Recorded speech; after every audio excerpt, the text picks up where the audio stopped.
श्री कृष्ण गोविंद हरे मुरारे, हे नाथ नारायण वासुदेव। श्री कृष्ण गोविंद हरे मुरारे, हे नाथ नारायण वासुदेव। राधे राधे दोस्तों, मैं सरिता उपाध्याय सरिता ज्ञान गंगा में आप सभी का स्वागत करती हूँ। आज हम कार्तिक मास महात्म्य के 23वें अध्याय की कथा सुनाने जा रहे हैं। आप लोग जरूर सुनिएगा और दूसरों को भी शेयर कीजिएगा। पिछले अध्याय में आपने सुना कि जो नियम से कार्तिक स्नान करते हैं वो सभी पापों से मुक्त हो जाते हैं और प्रातः काल काशी क्षेत्र का जो स्मरण करते हैं वे मोक्ष को प्राप्त हो जाते हैं। अब आप अगले अध्याय में सुनिए।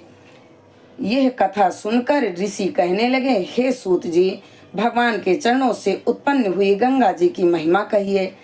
तब सूत जी ने कहा कि हे ऋषियों, जो कुछ नारद जी ने राजा पृथु से कहा वही मैं तुमको सुनाता हूँ। सभी देवताओं को उत्पन्न करने वाली कश्यप जी की 2 पत्नियां थीं। एक अदिति जिसके पुत्र देवता कहलाए तथा दूसरी दिति जिसके पुत्र दैत्य कहलाए। देवता तथा दैत्यों का नित्य ही कलह होते रहता था। उस समय विरोचन का पुत्र अर्थात प्रहलाद का पौत्र राजा बलि दैत्यों का राजा था। उसकी सेना अत्यंत विशाल थी। उसने समस्त पृथ्वी को जीतकर स्वर्ग का राज्य प्राप्त करने के लिए देवताओं पर चढ़ाई कर दी।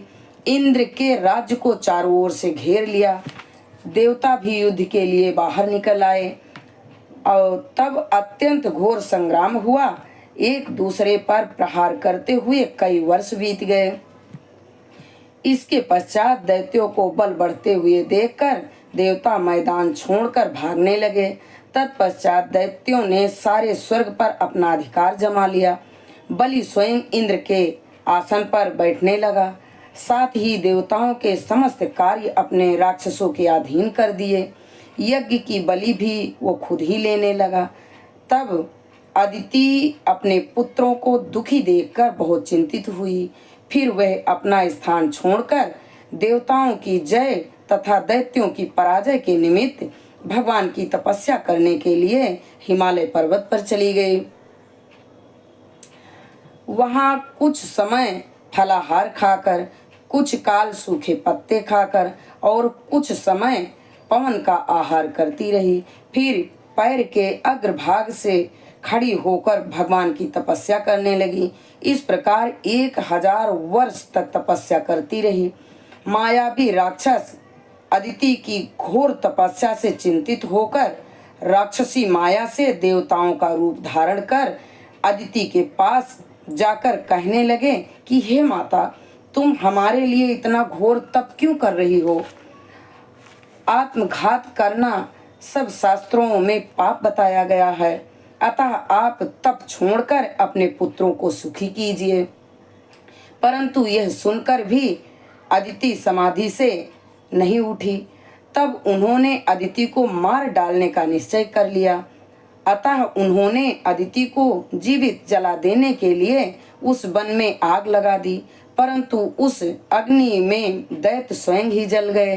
अदिति को किसी प्रकार की हानि नहीं पहुंची और ना ही उसका कुछ पता चला, क्योंकि भगवान ने अपने चक्र सुदर्शन से अदिति की रक्षा की।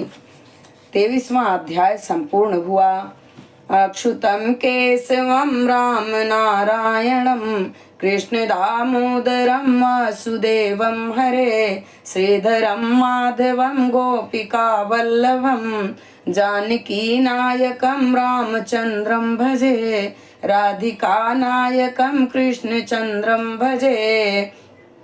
श्री लक्ष्मी नारायण भगवान के चरणों में हमारा कोटि कोटि प्रणाम स्वीकार हो। श्री तुलसी मैया के चरणों में हमारा कोटि कोटि प्रणाम स्वीकार हो। श्री दामोदर भगवान के चरणों में हमारा कोटि कोटि प्रणाम स्वीकार हो।